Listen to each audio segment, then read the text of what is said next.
বগুড়া সদর উপজেলার ঠনঠনিয়া নুরুল আলা নূর ফাজিল মাদ্রাসা থেকে ভোটের বিস্তারিত জানাতে সরাসরি যুক্ত হচ্ছেন সহকর্মী রাকিব জুয়েল। জুয়েল, দিনভর ভোটের পরিবেশ এবং ভোটার উপস্থিতি কেমন ছিল জানাবেন।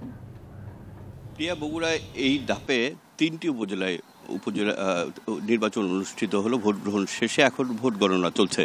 বগুড়া সদর উপজেলা, শিবগঞ্জ এবং শাহজাহানপুর এই ৩ উপজেলা মিলিয়ে ৩৩২টি কেন্দ্রে ভোট গ্রহণ হয়েছে এবং দিনভর নানা উত্তেজনা এবং পাল্টা অভিযোগ থাকলেও ৩৩২টি কেন্দ্রে কোনোটি কিন্তু বাতিল করা হয়নি এবং দিন শেষে আমি এখন রয়েছি বগুড়া সদর উপজেলার ঠনঠনিয়া নুরুল আলা নূর ফাজিল মাদ্রাসার এই ভোট কেন্দ্রটিতে। এই ভোট কেন্দ্রটির বিরুদ্ধে অভিযোগ নিয়ে কিন্তু আজকে ভোটের দিনে সকালটি শুরু করেছিলেন বগুড়া সদর উপজেলার চেয়ারম্যান পদে প্রার্থী দুজন চেয়ারম্যান পদপ্রার্থী।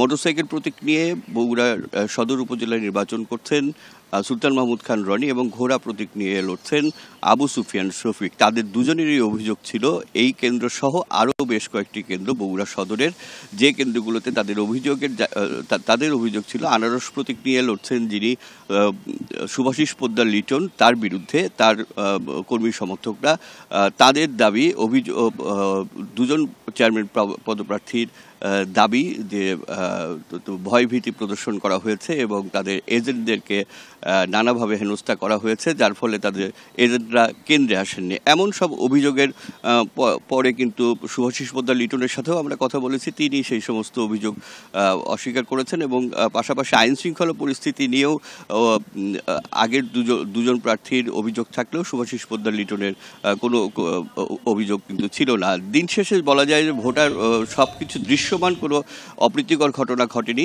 আর ভোটার উপস্থিতি এখন পর্যন্ত যা বোঝা যাচ্ছে সব মিলিয়ে 25 থেকে 30% ভোট এই বগুড়া সদর উপজেলায় কাস্ট হয়েছে বলে ধারণা করা যাচ্ছে। এখন অপেক্ষা আসলে ফলাফল ঘোষণার পরই বিস্তারিত জানা যাবে। সব মিলিয়ে শান্তিপূর্ণভাবেই বগুড়া 3 উপজেলা ভোট গ্রহণ অনুষ্ঠিত হয়েছে বলেই আমরা বলতে পারি। প্রিয়া।